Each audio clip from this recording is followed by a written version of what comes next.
This is the shocking story between Paul Pogba and his brother Mateus Pogba. Paul Pogba was a French footballer that was considered one of the best midfielders in the world at his peak. A World Cup winner with multiple accolades, he was definitely one of the best in his position. Paul also had two older brothers who played professional football, and one of them being Mateus Pogba. Now, the relationship between him and Paul were not very public until one shocking story came to light. In March 2022, Pogba claimed that he was lured into an apartment in Paris by his childhood friends. There, they forced Pogba to turn off his cell phone, and a few moments later, two hooded men burst into the room holding Pogba hostage. One of his friends, Roshan, had invited Pogba to pay them 13 million euros for protection that he would receive in the future. This group that extorted him were not only his childhood friends, but also his own brother Mateus Pogba, and they claimed that Pogba never financially supported them when he became a professional footballer. And to escape the situation,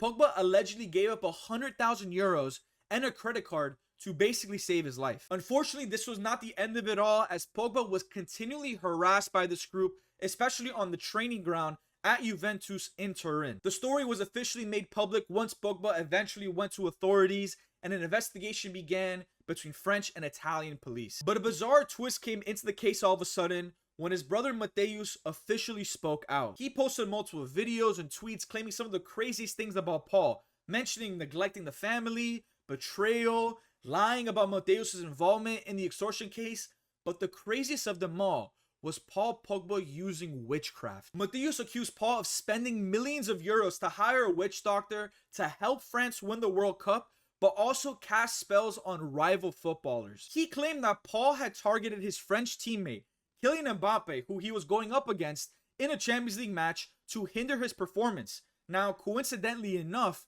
Paul's team, Manchester United, ended up winning that game 3-1. Obviously, Paul Pogba had denied all these claims, asserting that Mateus was trying to save himself from the accusations. Authorities ended up placing Mateus and the other associates under custody as the investigation was still ongoing and trials were being set up. And fast forward to December 2024, Mateus is found guilty and sentenced to 3 years in prison with 2 years suspended. Since he already spent time in detention, the remainder of his sentence will be served under house arrest with electronic monitoring. The other 5 men involved in the case also received sentencing between 4 to 8 years, and Mateus Pogba's legal team plan to appeal the decision, hoping that he might get free one day.